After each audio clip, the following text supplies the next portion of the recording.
iyadoo gudoomiyaha golaha wakiilada dowladda Puntland Cabdirashiid Yuusuf Jibriil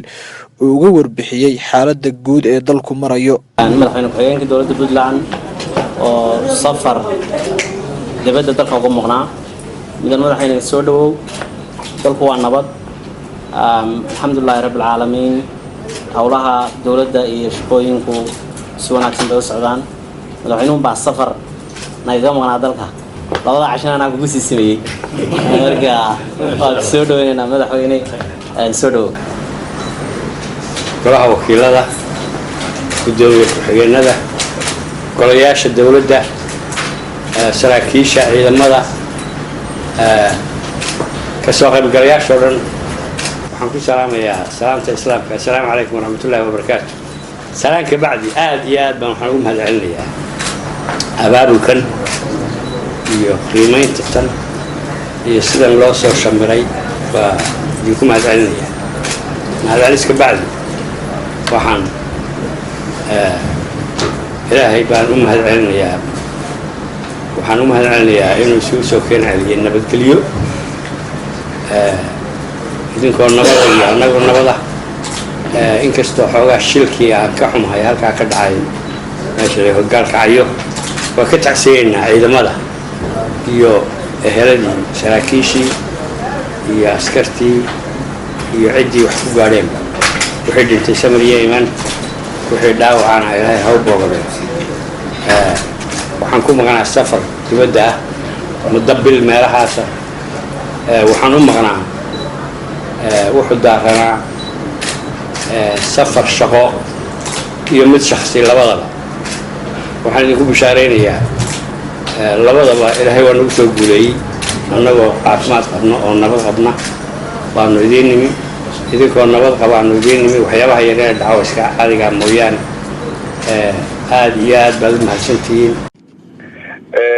caawa fiidkii waxa ay weeraro bambaanooyin gacmaha laga tuura loo adeegsaday ee lagu weeraray dhowr xarumood oo hoos yimaada maamulka gobolka Banaadir kuwaasoo isugu jira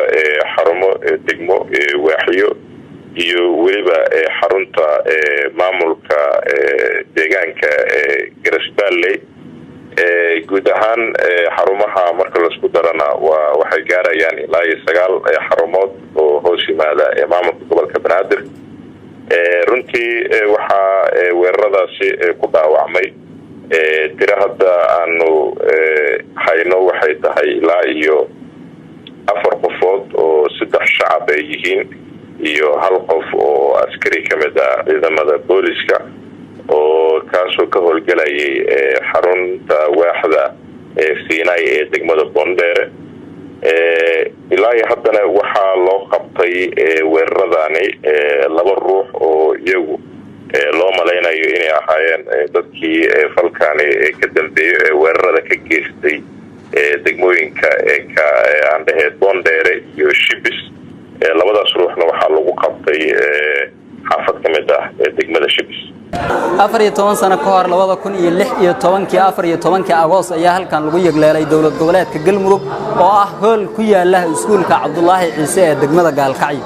waqtigaas oo ahaa mid adag isla markaana Soomaaliya ay wajahaysay xaalad adag ayaa dadka reer Galmudug iyo maamulkoodu waxay qayb ka noqdeen yagleelida iyo dib u soo celinta rajadii Soomaaliyeed 9 sano oo wax dhiman Galmudug waxay ku ekayd gobolka Mudug ha yeeshee gobolada dhexe waxay ku matali jirtay shirarka iyo madlaha looga hadlayo masiirka ummadda Soomaaliyeed ujeedka maamulkan dhismihiisa udub dhexaadka ay u ahaayeen dadka gobolada dhexe oo hela haykal dawladeed oo qayb ka noqda dhismaha dawladnimada Soomaaliya amni dib u heshiisiin iyo ka shaqaynta arrimahooda masiiriga ayaa u muuqda mid guuleystay dowlad goboleedkan oo iqtiraaciisa ka soo bilowday dalka UK qurbajoog ku noolayd isla markaana dhismihiisu qaatay ku dhawaad 2 sano sida ay noo sheegaan qaar ka mid ah aasaasyaashii Galmudug ayaa bilowgiisii waxa madaxweyne ka noqday Allah u naxariistay Danjire Maxamed Cali Warsame Kiimiko oo xilka haya muddo ku siman 3 sano wuxuuna maamulkiisii ku guuleystay wax ka bedelida bulshada ee la xiriirta nidaamka dawladnimada ana qaadka waxbarashada deegaanada oo aad u yarayd bilaabida amni iyo dib u heshiisiin wuxuuna xilka ku wareejiyey bilowgii 2009 korneyl maxamed axmed caalin oo noqday madaxweynihii labaad ee galmudug madaxweyne caalin oo muddo 4 sano maamulayay galmudug wuxuu galmudug gaarsiiyey maamul leh aqoonsi dowlad goboleed kaas oo matala gobolada dhexe ha yeeshee dhamaystirkiisa lagu dari jiray lifaaqyada shirarka uu ka qayb galo wuxuuna galmudug oo ka kooban mudug iyo galgaduud ku matalay shirarkii Garowe gaalkacyo cadaado iyo shirkii London oo lagu soo gabangabeeyay nidaamkii roadmapka ee looga gudbayay ku meel gaarka 2012 ayuu xilka ku wareejiyay Cabdi Xasan Cawaale Qaybdiid oo noqday madaxweynihii galmudug Cabdi Qaybdiid oo galmudug hogaaminayay wax ku siman 3 sano ayaa ku guuleystay in maamulkan miro dhalkiisa la gaaro isla markaana si rasmi ah u gaarsiiyo gobolka Galgaduud oo Galensoor kaliya uu ka arrimin jiray madaxweyne Cabdi Qaybdiid ayaa muddadii uu xilka joogay wuxuu heshiisyo kala duwan la galay ahlu sunna oo ka arriminaysay Dhuusamareeb Guraceel iyo qayb kamid ah Caabudwaaq maamulkii ka jiray Cadaado ee Ximan iyo Xeeb kuwaas oo dhammaantood isla qaatay in lagama maarmaan ay tahay maamul la wada leeyahay oo dadka gobolada dhexe ay ku heshiiyaan 2014 dabayaaqadeedii ayay heshiis ay ku kala saxiixdeen magaalada Muqdisho 3 maamul waxay ku heshiiyeen in maamul loo dhan yahay ay sameystaan heshiiska maamul buuxa oo matala gobolada dhexe oo Muqdisho ay ku kala saxiixdeen 3daasi maamul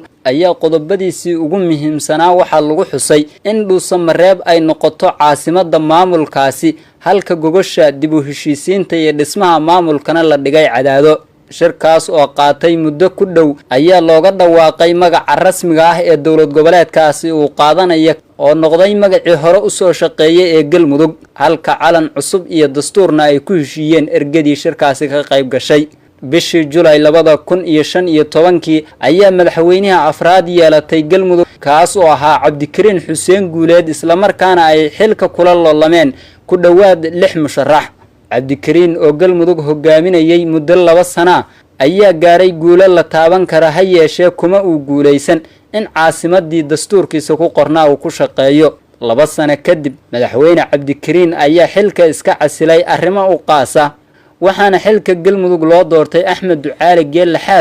Xaaf oo muddo 6 bilood xilka hayay ayaa heshiis la galay culimadii ahlu sunna oo ka biyadiidsanaa dhismihii maamulkii galmudug ee Cadaado kuwaas oo iyaguna maamul ka madax bannaan kaas kaga dhawaaqay magaalada Dhuusamareeb Xaaf oo la midoobay ahlu sunnadii ka shaqeynaysay Dhuusamareeb iyo Guraceel ayaa ku guuleystay in galmudug ay ka howlgasho caasimadii rasmiga ahayd ee ugu qornay dastuurka ha yeeshee waxaa jiray caqabado iyo khilaafaad u wajahay maamulkiisi muddo xileedka madaxweyne Xaaf oo dhammaaday iyo soo afjaridda khilaafyadii iyo kala aragti duwanaantii ka dhex jirtay maamulka ayaa mar kale loo madlay in shir lagu qabto magaalada Dhuusamareeb kaas oo ay hogaaminaysay dawladda Soomaaliya isla markaana lagu dhiso dawlad goboleedka galmudug ee loo dhan yahay waxaana nidaamkaasi oo socday muddo ku dhow 9 bilood ayaa waxa ka dhashay galmudug loo dhan yahay oo madaxweyne uu ka yahay Axmed Cabdi Kaariye Qoorqoor gudoomiyaha baarlamaanka galmudug Dr. Maxamed Nuur Gacal iyo madaxweyne ku-xigeenka Cali Daahir Ciid dadka falanqeeya siyaasadda iyo umuuraha galmudug ayaa tilmaamaya in galmudug ay gaartay heerkii iyo rajadii ay ka lahaayeen aasaasayasheedii shirka golaha wasiirada dawlad goboleedka Soomaaliyeed ee Koonfur Galbeed oo khamiis walba lagu qabto xarunta aqalka madaxtooyada ku meel gaarka ee magaalada Baydhabo markii uu soo cidlaaday waxa warfideenka la hadlay wasiirka wasaaradda warfaafinta iyo wacyigelinta dawlad goboleedka Soomaaliyeed ee Koonfur Galbeed Ilyas Saciid Cali qodobada aan ka horeen hadii aan ka hormara kulunka golaha wasiirada geega way baabahani biiray wasiiro cusub oo la ka dhaariyay kulunka golaha wasiirada saasahatow qodobka kale linku duhbi kulunka way baahaytay intii aan qodobka aan ka hormarna madaxweynaha dawlad goboleedka Koonfur Galbeed Soomaaliya safaradii ka dambeeyay Dhuusamareeb iyo Muqdisho aan ka bahi يامي الرئيس وربحين AD وافين أو جود يعني قلوش وزيرة وسكوسية رنتي ساساتو ويبقى كلون قلوا وزيرة اللي نكده هو وربحين جود أو لكلون سدي وزير كأمنية دولة جولات كوفور قلبت سوماليا إساق على السبق ساساتو وزير كأرمها جودها دولة جولات كوفور قلبت سوماليا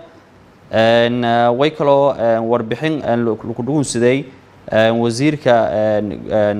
arrimaha garsoorka dawlad goboleedka Koonfur Galbeed Soomaaliya warbixin way kaloo ku dhuunsaday wasiirka beeraha oo usina ku dahobi fatahaado wabiyada way kaloo warbixin ku dhuunsaday wasiirka musiibooyinka iyo maareynta dowlad goboleedka Koonfur Galbeed ayaa warbixin ku dhuunsaday 18 bishii Afraad 2020 ayaa madaxweynaha dowladda federaalka ah ee Soomaaliya mudane Maxamed Cabdullaahi Farmaajo waxa uu magaalada Muqdisho ee caasimadda dalka Soomaaliya ka daafuray barnaamij lagu magacaabo Baxnaano oo madaxweynuhu sheegay in raashin loogu qaybin doono qaar ka mid ah qoysaska jilicsan ama danyarta ah ee ku nool deegaanada Soomaaliya. waxa maanta sharaf ah inaan idinkala soo qayb galo munaasabadan ee aan ku daafurayno barnaamijka Baxnaano. barnaamijkani Baxnaano oo lacag dhan 40 milyan oo dollar uu banka adduunka ku bixiyay ayaa dowladda Soomaaliya sheegtay in 32,000 oo qoys oo ku nool deegaanada Soomaaliland la gaarsiin doono 22 bishii Afraad 2020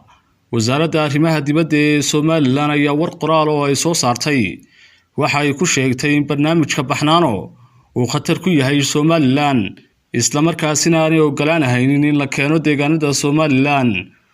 war-saxaafadeedkan ayaa waxa lagu soo gabagabeeyay ugu dambeyn dowladda Soomaaliland waxa ay si gaar ah uga digaysaa cid kasta oo isku dayda inay qayb ka noqoto isku dayga fulinta mashaariicda ka hor imanaya madax bannaanida iyo qaranimada Soomaaliland. haddaba muddo 3 bilood iyo dheeraad kadib barnaamijkii Baxnaano oo magacii laga bedelay ayaa lagu daafuray magaalada Hargeysa ee caasimadda Soomaaliland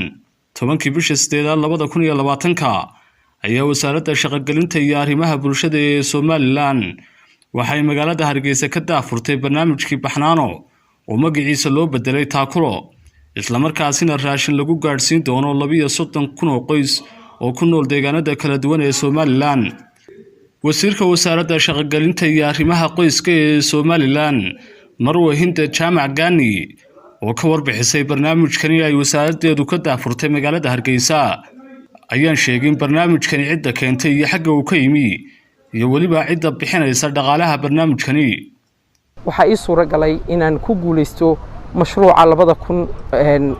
2020 mashruuca ay ka faa'iideysan doonaan 32,000 oo qoys oo bulshada reer Soomaaliland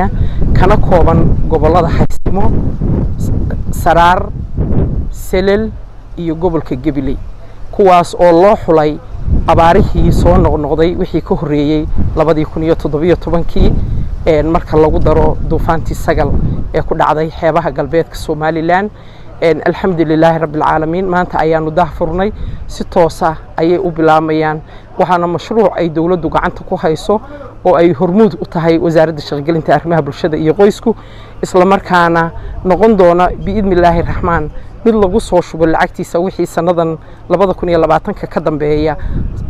akoonka wasaaradda maaliyadda jamhuuriyadda Soomaaliland si loogu dibiro hawlaha iyo baahiyaadka bulshada reer Soomaaliland ee nugul. haddaba si aanu arintani wax uga ogaano waxaanu khadka telefoonka kula xiriirnay wasiirka wasaaradda shaqada iyo shaqaalaha ee dowladda federaalka ah ee Soomaaliya